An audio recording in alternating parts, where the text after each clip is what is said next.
welcome to a brand new episode of Coming Distractions. I'm your host, Jay. I'm here by myself today to discuss the 2017 film Dunkirk.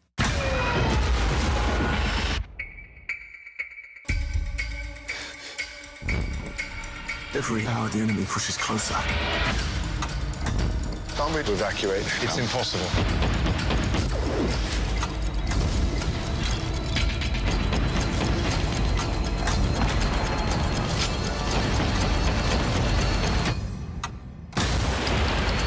Dunkirk.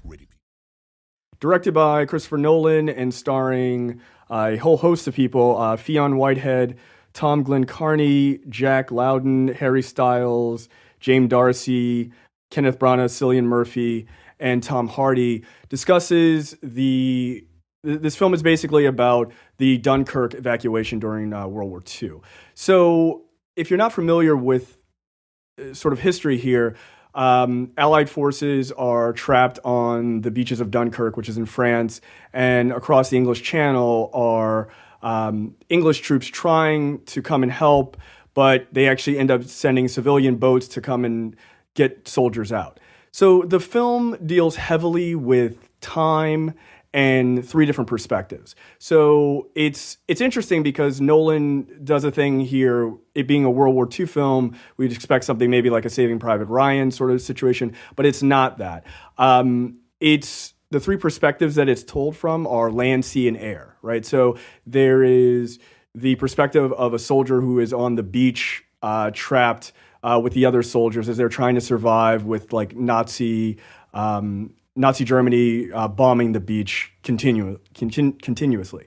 The air perspective is Tom Hardy as a fighter pilot trying to protect the soldiers on the beach and to take out these German bombers throughout the entire movie. And then the third perspective is from the sea, which is a father and son and a son's friend as they are on their own civilian boat trying to get to the soldiers of Dunkirk to help evacuate out back to safety.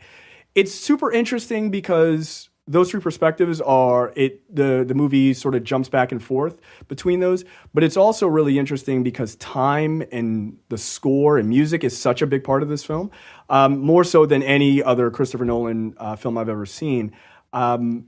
There is always moments of, are they going to make it out of this particular situation? You know, there's always this sort of like ticking clock that's going on in the background of the film. There is a constant score underneath the entire thing. There's not as much dialogue as you would imagine, but where movies have tried to do that in the past and it really doesn't work because it just seems kind of pretentious. Here it actually makes sense, right? Because you have moments of just general fear. It's not that people are just standing around looking at each other. It's that they're actually terrified, so they're too busy moving and reacting to sit and have a walk and talk style dialogue. If I had to give this film a score, I would probably give it a 4.5. I think it is definitely one of Nolan's best. It's smartly done. As much as I enjoyed Tom Hardy's character, who incidentally is wearing a mask because he's a pilot, so he kind of sounds like Bane, which is kind of funny. But as much as I enjoyed him in the movie and the other actors from the other perspectives, this score and the sound editing is like another character in this movie. They do a lot of work with the perspective of people on the ground as these German bombers are flying overhead. And it's not like other war movies where it's just kind of like planes buzz by and then there's explosions. There's almost like a silence and then an absolute loud, almost like a screaming noise. And it puts you in the perspective of the people on the ground and it becomes terrifying.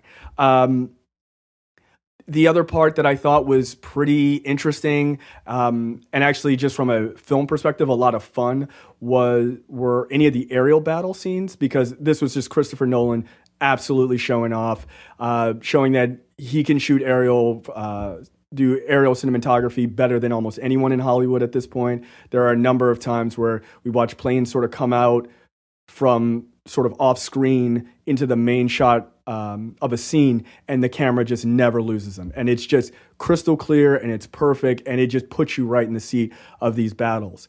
Acting wise, everyone here is great. A real standout to me is Cillian Murphy, who plays sort of this shell-shocked guy who gets picked up. He literally is found sort of hanging out in the middle of the water because he gets stranded there. And he's so damn good as this guy who is just such a tragic character, doesn't know what to do. He is just absolutely terrified. Cillian Murphy absolutely crushes it. Tom Hardy was fine. Like, he's not, again, his perspective is interesting, but he's not a super big character in the movie, as you would think, just because he's Tom Hardy.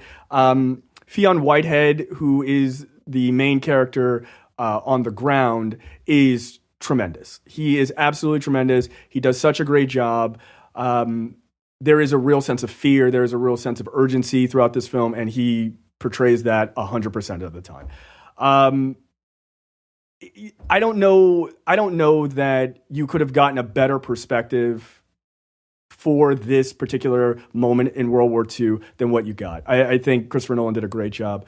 One last things I did not care for in the movie. I would have preferred a little bit more time spent with the father and son and the friend.